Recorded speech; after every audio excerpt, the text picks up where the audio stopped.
there's a town in Canada called Asbestos because it has the most asbestos. Wait, there's a town. Okay. There's a town in Canada called Asbestos. What is it? Asbestos, Canada? It's Asbestos, Quebec. Okay, so it's French Canadian on top of that. Yeah. So there's a French town in Canada. Yeah. So my brother says, "Oh yeah, there's a town in Canada that's full of asbestos," and guess what they named it? What? Asbestos. And I said, "I don't believe you." That would be like if Philadelphia was just called Gray Sweatpants. It should be. Welcome to Gray Sweatpants, Pennsylvania. Yep, that facts. Okay, Yeah. so then of course as soon as I got home, I was like, that's such an interesting thing. I need to research it. And I did, and it was like a very classic too many tabs situation. Yeah. Where suddenly I had many tabs open on my laptop and I was like, where, how, huh? And so I felt I needed to tell you all about Asbestos, Quebec. Okay. Let's call it Asbestos Canada. Okay. Because to me, that's even funnier. Okay. It's a funnier way of laying it. Mm-hmm. But tell me all about this town. Well, first I want to tell you, for clarity's sake, a little Okay. bit about asbestos. Okay. Can I tell you what I know about asbestos? Okay. Mesothelioma. Yeah, that's all I know, because when I was younger and I'd be home watching the daytime TV, you'd be watching The Price is Right, Yep. or you'd be watching some of the local, like, lower channels that, like, sucked and have, like, an old rerun on, or Judge Judy. Oh, There would yeah. always be a thing that would pop up, and they'd be like, did you get mesothelioma from asbestos? You can join our class action lawsuit. It was that and vaginal mesh. Yep. Those were the two that I always remember being. And I remember one day being like, "What is mesothelioma?" And then I looked it up and found out that you can get it from asbestos, because like asbestos does like a little tickle in your lungs that turns into this form of cancer. Okay. And then I was like, "What is vaginal mesh?" I was about to say, did you And Google that? I just closed the laptop. No too many I tabs was like, on that I don't one. want to know. No. I got to a certain point. I went, nope, and I just backed the fuck. I backed out of the room. It was, you know what? It was the Simpsons meme again. Yeah. It was when Grandpa walks into the bordello, puts his hat down, sees Bart, turns back around, grabs his hat, and whistles on his way out the door. That's exactly what I did when it came to vaginal mesh. So, the way that asbestos is formed, okay, I'm gonna take it all the way back. Okay. Asbestos is formed through volcanic activity. Oh. It's concentrated in veins, so it kind of looks like blue cheese, like the veins go through the rock. Okay. Okay.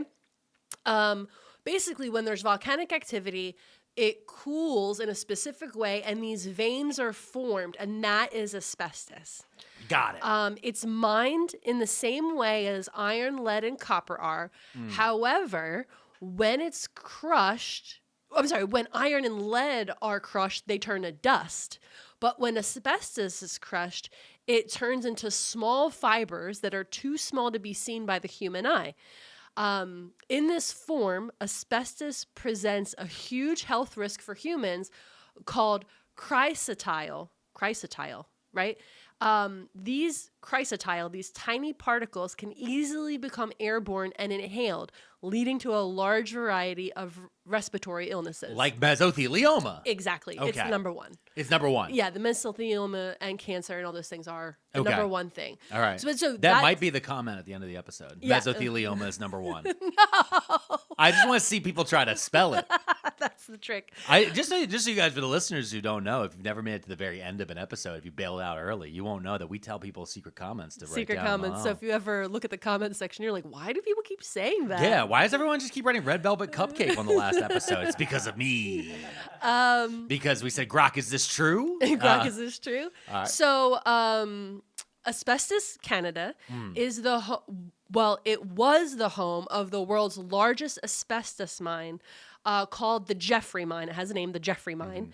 And the thing about asbestos is asbestos was used as a fire retardant. It was like Yes. made to be put in a lot of buildings and stuff like that. Where like, hey, we don't want these buildings to burn down. Yeah. So they would line walls with asbestos. Ceilings, all that different stuff. A lot of schools. A lot of schools. A ton of schools. Filled with asbestos. It was a huge thing. And so when you have older buildings, especially stuff that was built in the 30s through the 70s, I think, when they were tearing down or renovating parts of them, they had to shut it down and bring in hazmat teams in special like breathers. Yep. to remove this stuff because it was so popular. It was used in fucking everything. It was used in everything because tiles could be asbestos, and like asbestos has been used since ancient times. The Romans used it. Oh, really? Yeah, because I don't know if I put this in my research, but again, this was part of it. I was like, wait, what?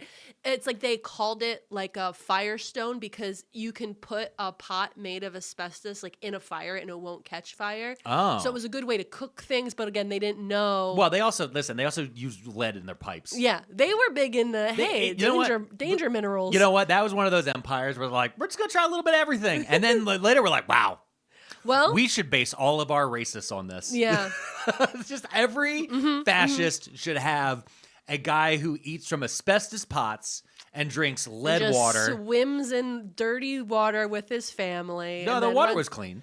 Well, no, I was talking about RFK swimming in that dirty water. Yeah. Well, that's well, okay. There's Maha fascists. They're different than the ones I'm talking about. Oh, okay, I see. I'm talking about the people who love to use a white marble statue and then yell, be like, "Oh, Look what they've taken from the us. wokes made brutalist architecture." No, that's capitalism, buddy. Okay, all right. So the Jeffrey Mine was open until 2012. No, what? 13 years ago? Yeah. Oh, wow. That's when it finally This asbestos officially mine. Yeah, it was officially closed in 2012. When did it open? I don't know if I have that in front of me. Was it like in the 19 something? Yeah, in the 19-somethings. Okay. Also, Doesn't that make everybody feel old? in the Hold on, just real fast. Back in the 1900s, it was open. That could mean anywhere from 1901 to 1998. I was thinking 97. 97, nice. Open your laptop real quick. Okay, open it So I put a picture in our Google Doc. Okay. Of this mine was actually a tourist attraction. Shut up. People used to go visit. Okay, this was like a big deal. So they would go to this asbestos mine. Oh, it's like a strip mine. Yeah. It's not a hole in the ground. It's just that. So it's a big pit. Mm-hmm. It's a giant pit, and then it's like layers. It almost looks like a terrace garden. Yeah. That's crazy. Yeah, and it's filled with water. Yeah, because of the rain and because it's a hole. And because it's a hole. It's a big old hole. But yeah, so people would travel to go to see this Jeffrey mine with the most asbestos. And again, they're breathing that air. Yeah. And it's just up, and they're walking around, and it's kicking up. Yes, into exactly. Dust. Oh my god. And they're actively mining it, so it's in the air. Oh my god. Okay. So the Jeffrey mine provided half of the world's supply of asbestos at one point, and made Canada the world's largest asbestos exporter by the 1970s.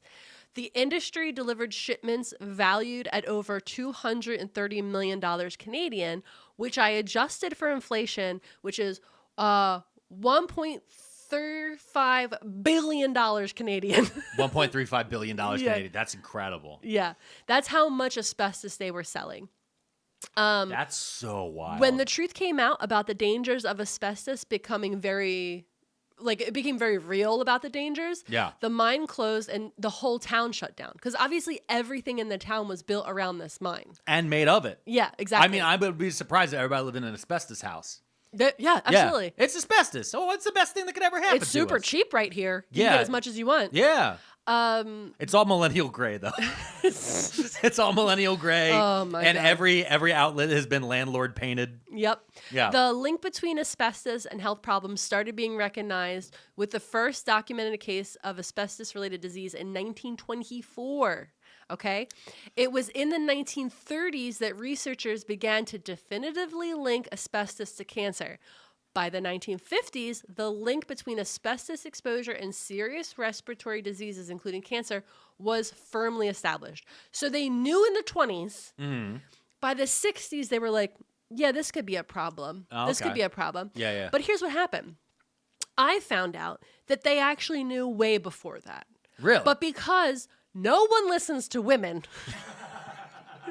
except for the listeners of this podcast who listen to me. So the first person to raise alarm bells about asbestos was a woman in England named Lucy Dean Streatfeild.